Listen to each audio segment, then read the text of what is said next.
नमस्कार दोस्तों, स्वागत है आपका हमारे YouTube चैनल जीके ट्रैकर पे। देखिए फ्रेंड, आज के वीडियो में हम बात करेंगे जो हमारी एक सीरीज़ है जिसमें हम विंसर 2026 के करंट अफेयर को यहाँ पे कवर कर रहे हैं। समसामयिकी के सवालों को हम यहाँ पे देख रहे हैं। अभी तक हमने विंसर 2026 की 2 क्लासेस कवर कर ली हैं। आज हम विंसर 2026 की तीसरी क्लास यहाँ पे कवर करेंगे। अगर आपने हमारी इससे पहले की क्लासेस को नहीं देखा है तो प्लेलिस्ट से आप उनको देख सकते हैं। तो चलिए दोस्तों, आज की वीडियो को शुरू करते हैं। आज का हमारा पहला क्वेश्चन है, देहरादून स्थित घंटाघर से संबंधित निम्न कथनों पर विचार करें और सही कथन को चुनें।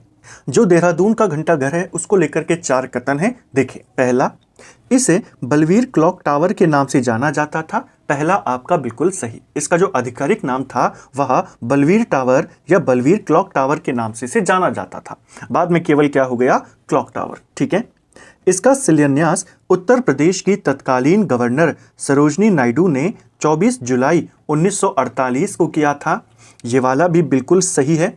जो घंटाघर है इसका जो शिलान्यास किया गया, यानी जब इसकी नींव रखी गई, उस समय इसकी नींव किसके द्वारा रखी गई? सरोजनी नायडू, जो उस समय यूपी की राज्यपाल थी। ठीक है। कब रखी गई नींव? अगली बार हो सकता है वर्ष पूछ ले, 1948। यह वर्ष 1953 में बनकर तैयार हुआ। इसका उद्घाटन तत्कालीन रेल मंत्री लाल बहादुर शास्त्री ने किया था। ये वाला भी सही है। नींव इसकी 1948 में रखी गई और 1953 में बनकर ये तैयार हुआ। 1948 से 1953 इसकी नींव रखी थी सरोजनी नायडू ने, और इसका उद्घाटन उस समय जो देश के रेल मंत्री थे लाल बहादुर शास्त्री, इन्होंने किया था। ठीक है, ये भी सही है। इसकी मूल घड़ियां स्विट्जरलैंड से लाई गई थी। यह जो घंटाघर है काफी ज्यादा फेमस है। एशिया का एकमात्र 6 कोने वाला घंटाघर इसको माना जाता है, षष्ठकोणीय। इसकी जो घड़ियां थी, मूल घड़ियां, उनके बारे में कहा जाता है कि उनको स्विट्जरलैंड से लाया गया था। ये वाला भी आपका बिल्कुल सही होगा। तो चारों के चारों कथन आपके बिल्कुल यहाँ पे सही है। एक पेपर में पूछा गया था कि इसका उद्घाटन किसने किया था। हो सकता है अगली बार इससे रिलेटेड दूसरे तथ्य आपसे पूछ लिए जाएं। यहाँ पे सही होगा आपका ऑप्शन डी। ठीक है। नेक्स्ट है हमारा, मथुरादत्त मठपाल स्मृति सम्मान 2025 से किसे सम्मानित किया गया? जो मथुरादत्त मठपाल थे काफ़ी प्रसिद्ध साहित्यकार थे उत्तराखंड के। एक काफ़ी फेमस पत्रिका आती है उत्तराखंड में जिसका नाम है दुधबोली पत्रिका। इसी पत्रिका के काफ़ी लंबे समय तक ये संपादक भी रहे थे और इसी पत्रिका के द्वारा इनकी स्मृति में यह सम्मान दिया जाता है। 2025 का जो सम्मान दिया गया, मथुरादत्त मठपाल स्मृति सम्मान, यह देवकी मेहरा को दिया गया। ऑप्शन बी सही आंसर होगा।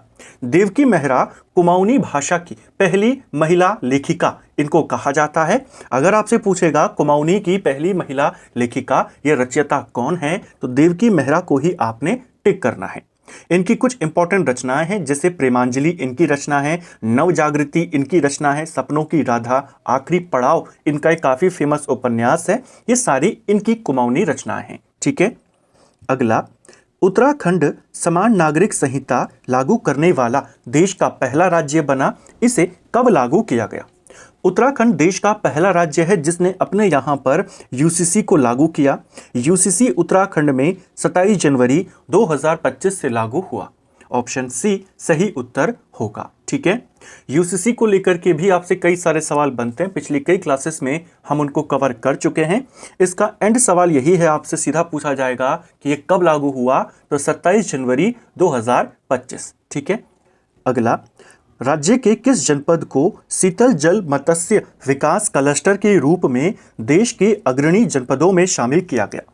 देखिए, शीतल जल मत्स्य विकास क्लस्टर के रूप में देश के अलग अलग राज्यों से 3 जनपदों को लिया गया। उन 3 जनपदों में एक जनपद को अग्रणी जनपद के रूप में और 2 जनपदों को भागीदारी जनपद के रूप में या भागीदार जिले के रूप में शामिल किया गया। उत्तराखंड में भी यही पैटर्न फॉलो किया गया। अग्रणी जनपद के रूप में उत्तराखंड से पिथौरागढ़ को चुना गया और भागीदार जनपद के रूप में यहाँ से एक चुना गया चमोली को और एक चुना गया बागेश्वर को। आपसे अग्रणी राज्य, अग्रणी जनपद पूछा है तो पिथौरागढ़ आपका उत्तर होगा। ध्यान रखना, केंद्र सरकार के द्वारा हर राज्य से इसी कैटेगरी में जनपदों को चुना गया।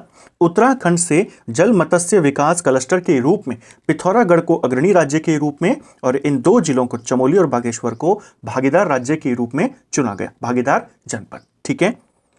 चमोली जनपद की मानसी नेगी का संबंध किस खेल से है? ये भी काफी ज्यादा चर्चा में रही पिछले वर्ष। इनका संबंध वॉक रेस से है। ऑप्शन सी सही उत्तर होगा। कई सारे पुरस्कार इन्होंने जीते, खासकर जर्मनी में जो विश्वविद्यालय खेल चल रहे थे उनमें इन्होंने वॉक रेस में कांस्य पदक जीता। इनका संबंध कहां से है? तो इनका संबंध चमोली से है। और किस खेल की ये है? तो ये वॉक रेस से संबंधित है। ठीक है। अगला, देश का पहला दिव्यांग आधार पंजीकरण केंद्र कहां पर खोला गया है? देश का पहला दिव्यांग आधार पंजीकरण केंद्र उत्तराखंड में हल्द्वानी में इसे खोला गया है। जुलाई 2025 में इसको यहां पे स्थापित किया गया था। ठीक है। ऑप्शन डी सही आंसर होगा। इंद्रमणि बड़ोनी स्मृति सम्मान 2025 से किसे प्रदान किया गया? जो इंद्रमणि बड़ोनी थे, उत्तराखंड के गांधी कहे जाते थे, उनकी स्मृति में यह सम्मान दिया जाता है। 2025 का इंद्रमणि बड़ोनी स्मृति सम्मान जो है यहाँ बीज बचाओ आंदोलन के जो प्रवर्तक रहे हैं विजय जरदारी, इनको दिया गया। ऑप्शन सी सही आंसर हो जाएगा। ठीक है। क्वेश्चन आता है बीज बचाओ आंदोलन के जनक कौन है? यही है। ठीक है। त्रियुगी नारायण या जिसे त्रियुगी नारायण भी कहते हैं को वैदिक पर्यटन गांव के रूप में विकसित किया जा रहा है। यह किस जनपद में है? जो त्रियुगी नारायण है इसे वैदिक पर्यटन गांव के रूप में विकसित किया जाएगा। यह हमारे रुद्रप्रयाग में पड़ता है। त्रियुगी नारायण माता पार्वती और भगवान शिव के विवाह स्थल के रूप में जाना जाता है। माना जाता है कि यहीं पर भगवान विष्णु की उपस्थिति में उनका विवाह हुआ था। ठीक है। किस जनपद में आता है? यह रुद्रप्रयाग में आता है। उत्तरकाशी के धराली में तबाही की घटना कब हुई थी? पिछले वर्ष काफी ज्यादा यह घटना चर्चा में रही, तो बहुत ज्यादा चांस है कि आपसे डायरेक्ट डेट पूछ लेगा। जो उत्तरकाशी के धराली में तबाही होती है, आपदा वहां पे आती है, ये 5 अगस्त 2025 को आई थी। ऑप्शन बी सही आंसर होगा। ठीक है। पर्यावरणविदों और वैज्ञानिकों के अनुसार 5 अगस्त 2025 को धराली जो उत्तरकाशी में है आई आपदा का मुख्य कारण क्या था? देखिए, यहाँ पे जो आपदा आई थी शुरुआत में माना गया कि इस आपदा का जो कारण है वो बादल फटना है या ज्यादा वर्षा है, लेकिन बाद में बादल फटने की संभावना को खारिज कर दिया गया और इसका जो कारण वैज्ञानिकों के द्वारा दिया गया वो हिमस्खलन को दिया गया। ऑप्शन ए सही आंसर होगा। श्रीखंड पर्वत वहां पर ऊपर स्थित था, कहा गया वहीं से जो बहुत सारा मलबा था वो लगातार इस तरीके से नीचे की ओर फिसला कि वो घाटी में चला गया और फिर वो मलबा पानी के साथ धराली गांव में चला गया। ठीक है। तो इसका जो कारण शुरुआत में बादल फटना माना गया, वैज्ञानिकों ने उसको खारिज किया और हिमस्खलन इसका कारण माना। ठीक है। अगला, वर्ष 2025 में उत्तराखंड की शिक्षिका डॉक्टर मंजू बाला को राष्ट्रीय शिक्षक पुरस्कार प्रदान किया गया। वे किस जनपद की हैं? 2025 में उत्तराखंड की जो शिक्षिका हैं डॉक्टर मंजू बाला, इनको नेशनल टीचर्स अवार्ड से सम्मानित किया गया, राष्ट्रीय शिक्षक पुरस्कार इनको दिया गया। इनका संबंध चंपावत जिले से है। ऑप्शन सी सही आंसर होगा। 2025 में उत्तराखंड के 2 टीचरों को राष्ट्रीय शिक्षक पुरस्कार के लिए चुना गया था। उनमें एक डॉक्टर मंजू बाला थी और दूसरे जो थे उनका नाम मनीष ममगई था, जो देहरादून से हैं। ठीक है। अगला, राज्य सरकार ने पूर्व अग्निवीरों को सरकारी नौकरी में कितने प्रतिशत आरक्षण देने की घोषणा करी है? तो उत्तराखंड सरकार ने जो अग्निवीर सेना से बाहर होकर आएंगे उनके लिए 10% आरक्षण की व्यवस्था करी है, घोषणा करी है। ठीक है। पर्यटन विभाग उत्तराखंड ने किन ट्रैक्स को ट्रैक ऑफ द ईयर 2025 घोषित किया है? देखिए, उत्तराखंड का जो पर्यटन विभाग है इसके द्वारा 3 ट्रैक्स को यहाँ पे चुना गया ट्रैक ऑफ द ईयर 2025 के लिए। इनमें चिनाब घाटी शामिल है, गुलाब कांठा और बनकटिया ग्लेशियर। जो चिनाब घाटी है हमारी, ये आती है चमोली के अंदर। जो गुलाबी कांठा है यह उत्तरकाशी में पड़ता है और बनकटिया ग्लेशियर जो है ये आपका पिथौरागढ़ में है। इन तीनों को ट्रैक ऑफ द ईयर 2025 के रूप में घोषित किया गया। ठीक है। तो ऑप्शन डी आपका सही आंसर होगा। लोकेशन भी पूछ सकता है तो चिनाब घाटी चमोली, गुलाबी कांठा उत्तरकाशी और बनकटिया ग्लेशियर कहां पर है, ये पिथौरागढ़ में आता है। स्वच्छ वायु सर्वेक्षण में 3 लाख से कम आबादी वाले शहरों में ऋषिकेश को 14वां स्थान मिला। 2024 में ऋषिकेश का स्थान क्या था? जो स्वच्छ वायु सर्वेक्षण हुआ इसमें उत्तराखंड में काफी सुधार देखने को मिला। 2025 वाली रिपोर्ट में 3 लाख से कम आबादी वाले शहरों में ऋषिकेश को 14वां स्थान मिला, जबकि पिछले साल ऋषिकेश इस सूची में 31वें नंबर पे था। तो सुधार हुआ है, 31वें से 14 पे आ गया। इसके अलावा काशीपुर इस सूची में पिछले साल 19वें नंबर पे था, इस साल 18वें नंबर पे आ गया। और अगर हम 3 लाख से ज्यादा आबादी वाले शहरों की बात करें तो उसमें सुधार हुआ है देहरादून के अंदर। देहरादून पिछले साल 3 लाख से ज्यादा आबादी वाले शहरों में 37वें नंबर पे था, जो कि अब इस साल 19वां नंबर था। ठीक है। राज्य की दूसरी साइबर फॉरेंसिक लैब कहां पर बनाई जा रही है? उत्तराखंड की दूसरी साइबर फॉरेंसिक लैब जो बनाई जा रही है यह रुद्रपुर में बनाई जा रही है। ऑप्शन बी सही आंसर होगा। यह उत्तराखंड की दूसरी साइबर फॉरेंसिक लैब है और कुमाऊं की पहली साइबर फॉरेंसिक लैब है। अगर पूछेगा पहली कहां पर बनी थी तो पहली बनी थी देहरादून के अंदर। ठीक है। अगला, प्रसिद्ध पर्वतारोही डॉक्टर हर्षवंती बिष्ट को 2025 का केदार सिंह रावत पर्यावरण पुरस्कार किस विशिष्ट योगदान के लिए प्रदान किया गया? जो काफी प्रतिष्ठित पुरस्कार है केदार सिंह रावत पर्यावरण पुरस्कार, 2025 के लिए यह डॉक्टर हर्षवंती बिष्ट को दिया गया, जो कि एक फेमस पर्वतारोही रही हैं।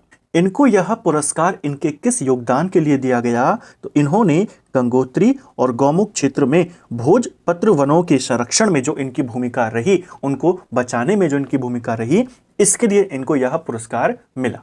हो सकता है सवाल ऐसा बन जाए कि गंगोत्री क्षेत्र में भोजपत्र के संरक्षण के लिए किसने वहां पे कार्य किए? तो डॉक्टर हर्षवंती बिष्ट। ठीक है।